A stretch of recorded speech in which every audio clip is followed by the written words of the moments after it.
belajar, mari kita berdoa dulu. Coba Nesa dipimpin doanya. Baiklah kawan-kawan, sebelum memulai pelajaran pada pagi hari ini ada baiknya kita berdoa terlebih dahulu. Berdoa dimulai. Berdoa selesai. Oke, sebelum kita mulai pembelajaran, mari kita supaya lebih semangat belajarnya, kita memberikan salam semangat. 1, 2, 3. Salam, sapa, senyum, semangat, optimis, SMK bisa. Oke, apa yang kita pelajari minggu kemarin? Ayo, siapa yang mau bantu Ibu untuk mengingat kembali pelajarannya? Ya, Nasa. Pelajaran kita minggu kemarin yaitu ciri-ciri orang beriman kepada kitab-kitab Allah. Ya, oke, ada lagi yang bisa bantu? Oke, itu simpulan untuk yang minggu kemarin, yaitu ciri-ciri orang yang beriman kepada kitab-kitab Allah. Kemudian untuk minggu ini kita mempelajari dalil-dalilnya, maknanya, ciri-ciri orang yang beriman dan hikmah dan serta apa? Hikmah dan manfaat beriman kepada kitab Allah. Sebelumnya Ibu sampaikan dulu materinya ya. Tuh. Nah, sebelum kita belajar, Ibu sampaikan dulu kompetensi dasarnya. 1, meyakini adanya kitab-kitab Allah, itu sudah kita pelajari minggu kemarin pada pertemuan pertama, yaitu 2, peduli pada orang lain dan saling menasehati sebagai cerminan beriman kepada kitab Allah. Kemudian menganalisis makna iman kepada kitab-kitab Allah, dan 4, menjadikan keterkaitan antara iman kepada kitab-kitab Allah dengan perilaku kita sehari-hari. Tentang hikmah dan manfaat beriman kepada kitab-kitab Allah. Selanjutnya menyajikan paparan keterkaitan antara beriman kepada kitab Allah dengan perilaku peduli kepada orang lain dan saling menasihati. Mungkin dari tujuan itu ada yang bisa kita ambil kesimpulannya nanti ya di akhir pembelajaran. Kemudian lanjut. Ini seperti yang kemarin bahwa dalilnya surah An-Nisa ayat 36 yang berbunyi, wahai orang yang beriman, tetaplah kamu sekalian beriman kepada Allah dan Rasul-Rasul, kepada kitab Allah yang diturunkan kepada Rasul dan kitab-kitab yang diturunkan sebelumnya. Maksudnya di sini kitab-kitab yang diturunkan sebelum Al-Quran, yaitu surah kitab Taurat, kitab Zabur, kitab Injil. Jadi ada kitab sebelum diturunkannya Al-Quran yang wajib kita imani. Ya. Kemudian pengertiannya. Dari pengertian ini kita yakin bahwa Allah menurunkan kitabnya kepada nabi-nabi yang telah dipilihnya ya, yaitu Nabi Musa, Nabi Daud, Nabi Isa, dan Nabi Muhammad SAW. Iman berarti mempercayai, meyakini sepenuh hati bahwa kita ya bahwa Allah menurunkan kitab-kitab itu kepada Rasul yang untuk disampaikan kepada wahyunya. Coba apa beda Nabi dan Rasul? Ada yang bisa jawab? Coba Lydia atau Nesa, boleh? Beda? Beda Nabi dan Rasul. Kalau Nabi untuk kalau Nabi untuk dirinya sendiri.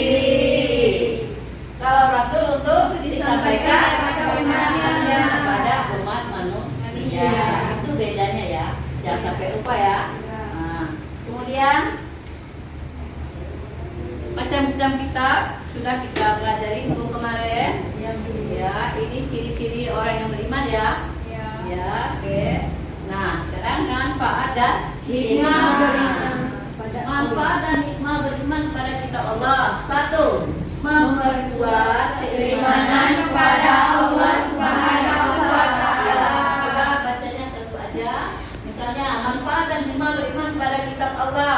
Coba, Mas Sandra nomor 1. Memperkuat keimanan kepada Allah Subhanahu wa hal yang tidak dapat dijawab oleh ilmu pengetahuan dan akal, sehingga kehidupan tidak akan tersesat. Iya. Nomor 4. Lydia. Menambah ilmu pengetahuan karena Al-Quran selain berisi perintah dan larangan juga berisi pokok-pokok seluruh ilmu pengetahuan. Nomor 4. Dewi. Terjaga ketakwaan yang kepada Allah yang menjauhi larangannya, hidup jadi akan lebih tertata. Yang kelima, Tina. Menumbuhkan sikap optimis untuk meraih kebahagiaan dan kesuksesan dunia akhirat. Yang keenam, Nasa. Akan mendapat syafaat atau pertolongan di akhirat kelak. Iya, itu manfaat dan hikmahnya kita beriman kepada kita Allah. Ya, kemudian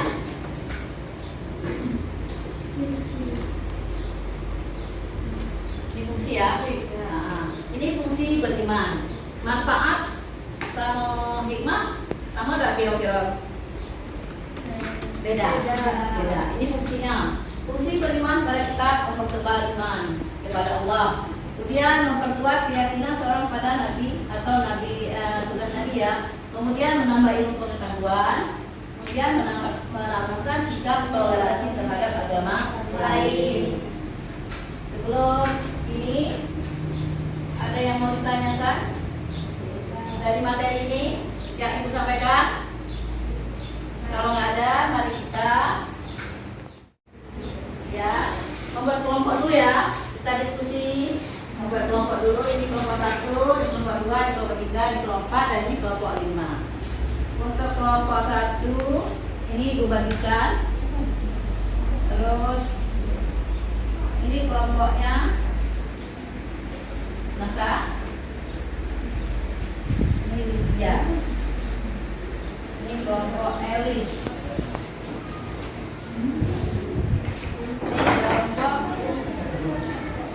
Ini kelompok Mariani. Nah, coba sekarang diskusikan dulu dengan kelompoknya masing-masing. Oke. Ibu tunggu hasil diskusinya ya. Silakan kerjakan dulu. Anak-anak, selesai diskusinya? Selesai. Mari sama-sama kita mempresentasikan dari kelompoknya ya. Silakan bacakan hasil diskusinya. Silakan dari kelompok 1 bacakan dulu hasilnya. Assalamualaikum warahmatullahi wabarakatuh. Waalaikumsalam warahmatullahi wabarakatuh. Saya dari kelompok 1 ingin menyampaikan hasil diskusi kami.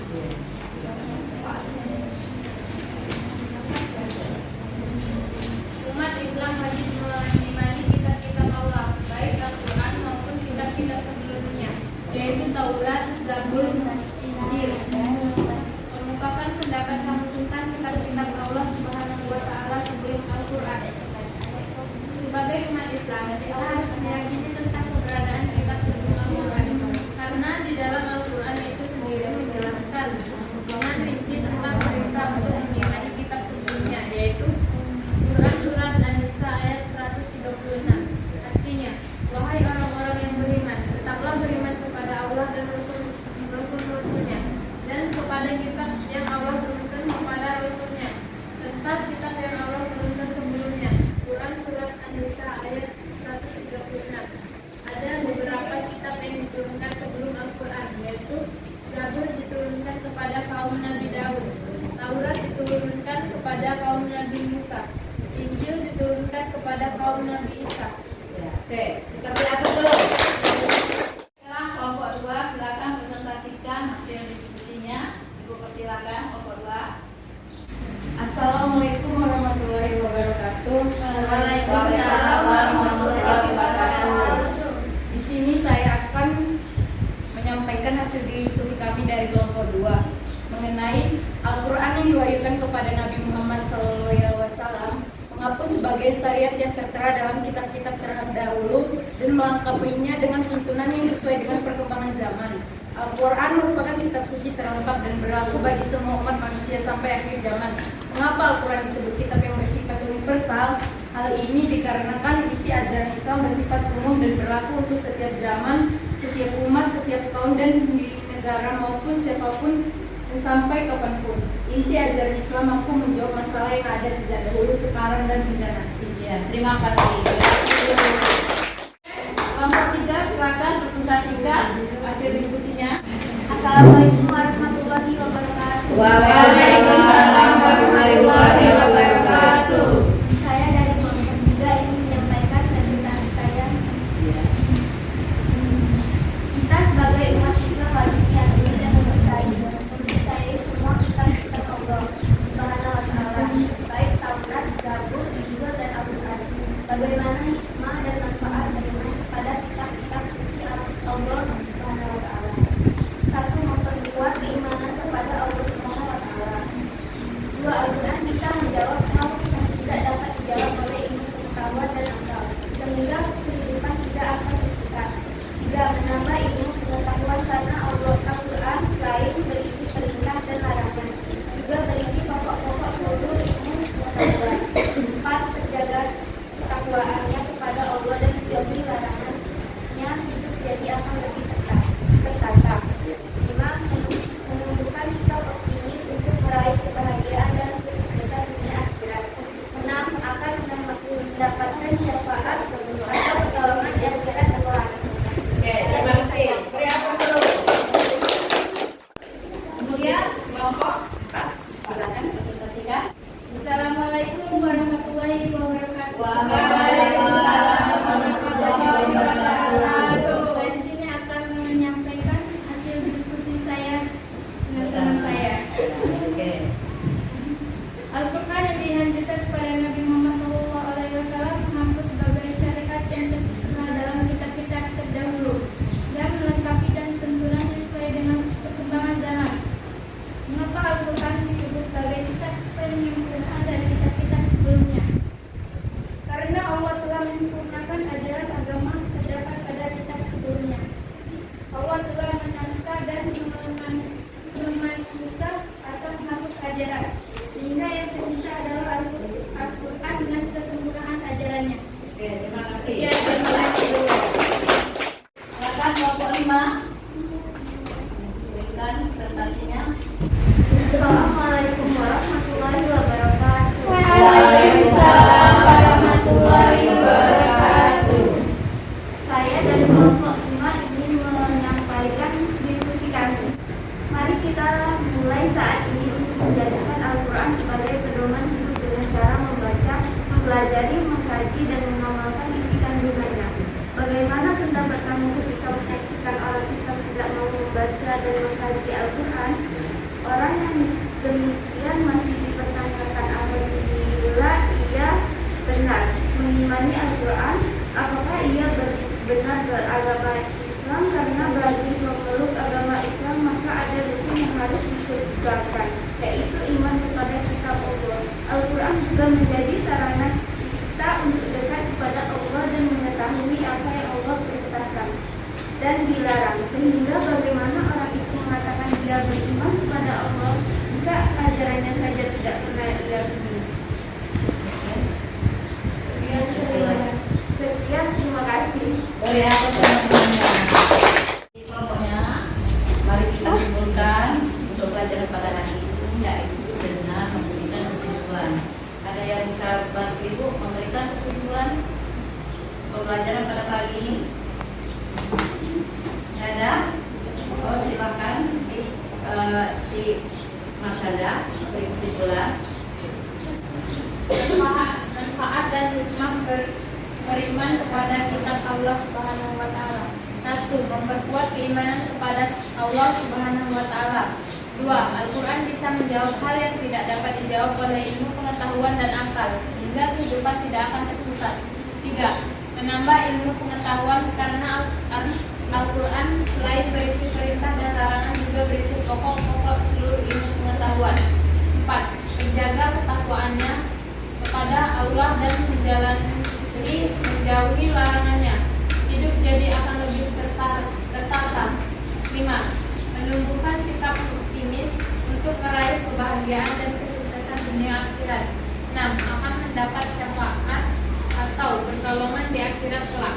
Oke, terima kasih. Beri aplaus dulu.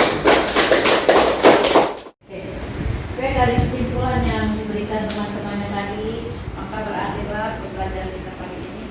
Oh ya, sebelumnya Ibu ingin mengulang lagi, adakah yang masih ragu-ragu atau masih bertanya-tanya apa itu beriman kepada kitab Allah, ciri-ciri orang beriman kitab Allah, surat ayat dari beriman kepada kitab Allah, atau makna dari beriman kepada kitab Allah, dan terakhir yaitu manfaat dan hikmah beriman kepada kitab Allah. Gak ada ya? Ya, rasa cukup. Nah, untuk itu mari kita sama-sama menutup pembelajaran ini dengan membaca hamdalah. Alhamdulillahirabbil alamin. Sebelum dan sesudahnya Ibu ucapkan terima kasih. Ibu akhiri ya.